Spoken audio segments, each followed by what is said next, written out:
आज की इस वीडियो में मैं आपको ऑन पेज एसईओ का एक इंपॉर्टेंट रैंकिंग फैक्टर बताऊंगा जिसको बहुत से लोग इग्नोर कर देते हैं। ये मेरा प्रैक्टिकली टेस्टेड और one of the favourite method है ट्रैफिक को बूस्ट करने का। Welcome to the on page SEO series part 6। आज की इस वीडियो में हम डिस्कस करने वाले हैं इंटरनल लिंकिंग। जिस तरह हम हाई डीए, डीआर और डू फॉलो बैक लिंक के पीछे भाग रहे होते हैं, इसी तरह हमें इंटरनल लिंकिंग को भी उतनी ही इंपॉर्टेंस देनी चाहिए। अनलाइक बैक लिंक्स, ये ना सिर्फ फ्री है, इस पे आपका 100% कंट्रोल होता है और ये भी एक पेज से दूसरे पेज पे अथॉरिटी को पास करती है और गूगल क्रॉलर को हेल्प करती है आपके साइट के स्ट्रक्चर को समझने में। लेकिन फिर भी हम इस पे ज्यादा फोकस नहीं करते और जो लोग इंटरनल लिंकिंग करते भी हैं वो बस अपना आर्टिकल बना के अपनी इंस्टिंक्ट और गट फीलिंग की बेस पे बैक एंड फोर्थ उसमें इंटरनल लिंक्स लगा देते हैं, जो लॉन्ग रन में एक मेस क्रिएट कर देता है और गूगल को भी कंफ्यूज करता है आपकी साइट को समझने में। गूगल को नहीं पता चलता कि आपकी साइट पे कौन सा पेज ज्यादा इंपॉर्टेंट है और एज अ रिजल्ट गूगल या तो किसी गलत पेज को रैंक कर देता है या फिर वो किसी भी पेज को रैंक नहीं कर। सबसे पहले देखते हैं कि इंटरनल लिंक्स की टाइप्स कितनी होती हैं। तो सबसे पहले बात करते हैं नेविगेशनल इंटरनल लिंक्स। ये आपको आपकी साइट के होम पेज के जो हेडर है, यहाँ पे आपको मेन्यू या आपकी जो ब्लॉग्स की कैटेगरीज जो आपने बनाई है वो यहाँ पे आपको ये प्लेस हुई नजर आएंगी, जिनको यूज करके रीडर आपकी साइट के डिफरेंट पेजेस को विजिट कर सकता है। उसके बाद आपकी फुटर इंटरनल लिंक्स आ जाती हैं। ये आपके अबाउट अस पेजेस या कॉन्टेक्ट अस पेजेस जो आपके फुटर में प्लेस होते हैं, यहाँ से यूजर अगेन आपके इन पेजेस को विजिट कर सकता है। उसके बाद ब्रेड क्रम्स भी आपके इंटरनल लिंक्स होती हैं। ये बेसिकली आपको ज्यादा ई कॉमर्स या कॉन्टेंट हैवी साइट्स में नजर आती हैं। जैसे हम एग्जाम्पल लेते हैं अमेजोन की। अमेजोन में अगर हम जाते हैं या प्रोडक्ट की सब कैटेगरीज में जाते हैं तो ये हमारे उन सारी चीजों को ट्रैक कर रहा होता है, तो इसको हम ब्रेड क्रम कहते हैं। और बेसिकली ये ऐसी ही वेबसाइट में बेनिफिशियल होती हैं अगर आपका कोई ब्लॉग पोस्ट है या ज्यादा कंटेंट हैवी साइट नहीं है या न्यूज रिलेटेड साइट नहीं है, तो आई थिंक ब्रेड क्रम्स आपके लिए ज्यादा बेनिफिशियल नहीं रहेगा। इसके बाद आपकी साइड बार की इंटरनल लिंक्स आ जाती हैं, जहां पे हम किसी पेज पे अगर विजिट करते हैं तो हमारे साइट पे जो रिलेटेड आर्टिकल्स नजर आ रहे हो, ये भी हमारी इंटरनल लिंक्स होती हैं। और अब सबसे एंड में और सबसे इंपॉर्टेंट जिसकी हम इस वीडियो में बात भी करने वाले हैं, वो है कॉन्टेक्चुअल लिंक। ये कॉन्टेक्चुअल लिंक बेसिकली आपके आर्टिकल के बॉडी में प्लेस होते हैं और यही वो इंटरनल लिंक्स हैं जो आपके पेज के अथॉरिटी को डिफरेंट पेजेस में डिस्ट्रीब्यूट करते हैं। अब होता क्या है कि बहुत से लोग इंटरनल लिंक्स तो लगा लेते हैं, लेकिन उनके पास कोई एक क्लियर स्ट्रेटजी या कोई एक क्लियर स्ट्रक्चर नहीं होता इंटरनल लिंक्स। फॉर एग्जांपल, अगर आपके पास एक इन्फॉर्मेशनल आर्टिकल है और उसमें आपने किसी दूसरे इन्फॉर्मेशनल आर्टिकल का लिंक लगाया है, तो इसका मकसद यह है कि आप रीडर को ज्यादा से ज्यादा एंगेज रखना चाहते हैं अपनी साइट पे, और दूसरी तरफ आप गूगल को यह शो करते हैं कि आपका जो कंटेंट है वो वेल कनेक्टेड है। इसी तरह आप किसी इन्फॉर्मेशनल ब्लॉग पे किसी मनी पेज का लिंक देते हैं। By the way, money pages आपके वो पेजेस होते हैं जहां पे यूजर जाके कोई एक्शन लेते हैं। फॉर एग्जांपल, जैसे अगर आपने आर्टिकल लिखा है बेस्ट लैपटॉप्स या लैपटॉप्स के रिव्यू लिखे हैं, तो ऑब्वियसली जब रीडर ऐसे आर्टिकल्स पे विजिट करेगा तो उसकी इंटेंशन लैपटॉप खरीदने की होती है। तो इस तरह के आर्टिकल्स में आप एफिलिएट लिंक्स लगा के अपनी ट्रैफिक को मोनेटाइज करते हैं, उससे रेवेन्यू जनरेट करते हैं। तो हम बात कर रहे थे कि हम इंफॉर्मेशनल ब्लॉग से जब मनी पेजेस को लिंक करते हैं तो हम रीडर को वहां पे भेजते हैं ताकि वो कोई एक्शन ले, और गूगल को हम ये बताते हैं कि हमारे जो वेबसाइट की ये पेजेस है ये ज्यादा इंपॉर्टेंट है। तो इस तरह से जब भी आपने अपने साइट की इंटरनल लिंकिंग पे काम करना है तो आपने सबसे पहले अपना गोल डिफाइन करना है और आपने एक क्लियर स्ट्रेटेजी बनानी है इंटरनल लिंकिंग। फॉर एग्जाम्पल, मैं एक एफिलिएट ब्लॉग रन कर रहा हूँ और मेरा मेन सोर्स ऑफ इनकम जो है वो एफिलिएट रेवेन्यू है।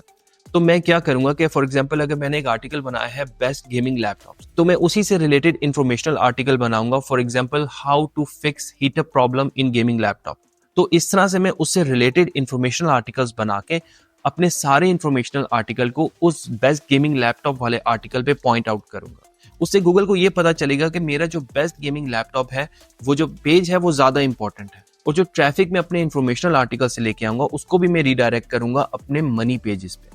तो इस तरह से आपने भी अपने गोल्स को आइडेंटिफाई करके एक स्ट्रेटजी बनानी है, एक स्ट्रक्चर बनाना है इंटरनल लिंकिंग के। मैं किसी और वीडियो में आपको डिटेल में समझाऊंगा कि आप कैसे एक इंटरनल लिंकिंग की स्ट्रेटजी बना सकते हैं, स्ट्रक्चर बना सकते हैं, जिसमें हम डिफरेंट इंटरनल लिंकिंग के जो स्ट्रक्चर हैं, जैसे reverse silo, serial silo, cross silo, hierarchical structure, in different structure को भी डिस्कस करेंगे और उसके साथ साथ हम कंटेंट स्ट्रेटजी को भी डिस्कस करेंगे कि कैसे हम अपने कंटेंट को क्रिएट करें। But for the sake of this video हम एक इंटरनल लिंकिंग के स्ट्रक्चर को डिस्कस करते हैं। अगर यहाँ पे आप देखो तो डिजिटल मार्केटिंग मेरा मेन टॉपिक है और उसी से रिलेटेड मैंने डिफरेंट आर्टिकल्स लिखे हैं और आप देख सकते हो कि ये कैसे आपस में इंटरलिंक है। अब अगर आप नीचे देखो, यहाँ पे how to optimise meta tags for SEO और इसी तरह best practice for using header tag improving image SEO for alt text, ये मेरे लॉन्ग टेल कीवर्ड्स हैं, लो कंपटीशन कीवर्ड्स हैं। इन इंफॉर्मेशनल आर्टिकल्स के थ्रू मैं अपनी साइट पे ट्रैफिक लेके आता हूँ। उसके बाद मैं उनको डायरेक्ट या पॉइंट आउट करता हूँ ऑन पेज एसईओ सर्विस की तरफ। ऑन पेज एसईओ सर्विस मेरा एक मनी पेज है जहां पे मैं on page SEO services provide कर रहा हूँ। अब इस तरह से जब मैं इनको लिंक करता हूं तो गूगल को पता चल जाता है कि जो मेरा ऑन पेज एसईओ सर्विस का पेज है वो एक इंपॉर्टेंट पेज है और गूगल उसको रैंक करता है। और इसी तरह मैंने ऑन पेज एसईओ सर्विस वाले पेज से लिंक बैक भी किया हुआ है वापस से अपने इंफॉर्मेशनल आर्टिकल्स को। तो इससे क्या होता है कि जब भी कोई यूजर या कोई रीडर आपके आर्टिकल्स पे लैंड करता है तो वो किसी भी आर्टिकल पे लैंड करे उसको कोई डेड एंड नहीं मिलता। मींस वो बड़ी आसानी से आपकी वेबसाइट पे क्रॉल करता है, मूव करता है। तो ये थी एक छोटी सी एग्जांपल आपको समझाने के लिए कि कैसे आपने इंटरनल लिंकिंग का स्ट्रक्चर बनाना है। आपने अपने आर्टिकल्स को गैदर करके क्लस्टर वाइज उनको सॉर्ट आउट करना है, उसके बाद उनको आपस में कैसे लिंक करना है ताकि जो लिंक जूस है वो इवनली आपके सब पेजेस में डिवाइड हो। स्पेशली आपके जो इंपॉर्टेंट पेजेस हैं उनको रैंकिंग मिले, उनको बूस्ट मिले। अब बात करते हैं इंटरनल लिंक से रिलेटेड कुछ इंपॉर्टेंट टिप्स की। तो जब भी आपने इंटरनल लिंकिंग करनी है आपने कोशिश करना है कि जब भी आप इंटरनल लिंक लगाएं वो एंकर टेक्स्ट पे ही लगाएं। अब एंकर टेक्स्ट क्या होता है? एंकर टेक्स्ट वो टेक्स्ट होता है जिसके ऊपर आप अपना लिंक लगाते हैं और ये एंकर टेक्स्ट आपके आर्टिकल की बॉडी में विद इन द कॉन्टेक्स्ट आना चाहिए। फॉर एग्जांपल कि जिस टॉपिक या जिस कॉन्टेक्स्ट में उस आर्टिकल में बात हो रही है वो एंकर टेक्स्ट उसी तरह ही नेचुरली उसमें आना चाहिए। ऐसा ना हो कि बात किसी और टॉपिक की हो रही है और बीच में एंकर टेक्स्ट किसी और टॉपिक का लगा हुआ है, क्योंकि बहुत इंपॉर्टेंट होता है। एंकर टेक्स्ट की वजह से गूगल को पता चलता है कि जिस पेज को आपने लिंक किया हुआ है वो पेज किस बारे में है। ना सिर्फ एंकर टेक्स्ट बल्कि एंकर टेक्स्ट से पहले आने वाला टेक्स्ट या उसके बाद आने वाला टेक्स्ट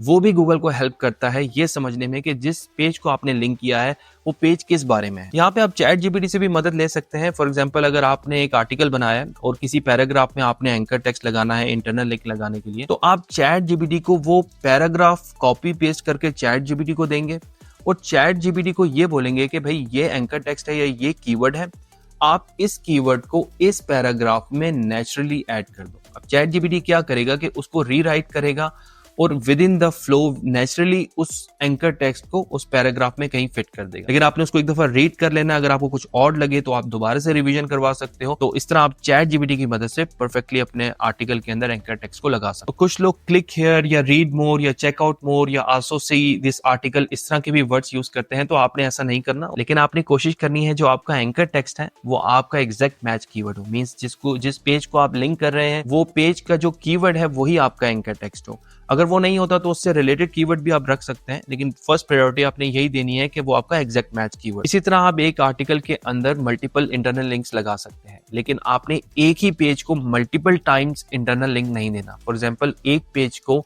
एक आर्टिकल में से एक ही लिंक देना, और अगर आप एक से ज्यादा लिंक लगा रहे हैं तो वो फिर आप किसी दूसरे पेजेस को लिंक दे सकते हैं। और आपने कोशिश करनी है जो आप सबसे पहला इंटरनल लिंक लगाएं वो आपका जो सबसे इंपॉर्टेंट पेज है आप उसको इंटरनल लिंक दें, और वो इंटरनल लिंक आपके आर्टिकल के स्टार्ट के 100 to 200 वर्ड्स के अंदर ही आ जाए। इससे जिस पेज को आप लिंक दे रहे होते हैं उसको ज्यादा अथॉरिटी पास हो। तो यार ये थी आज की वीडियो। अगर ये वीडियो आपको इन्फॉर्मेटिव लगी है तो वीडियो को लाइक जरूर करना और चैनल को सब्सक्राइब करना। मिलते हैं आपसे नेक्स्ट वीडियो।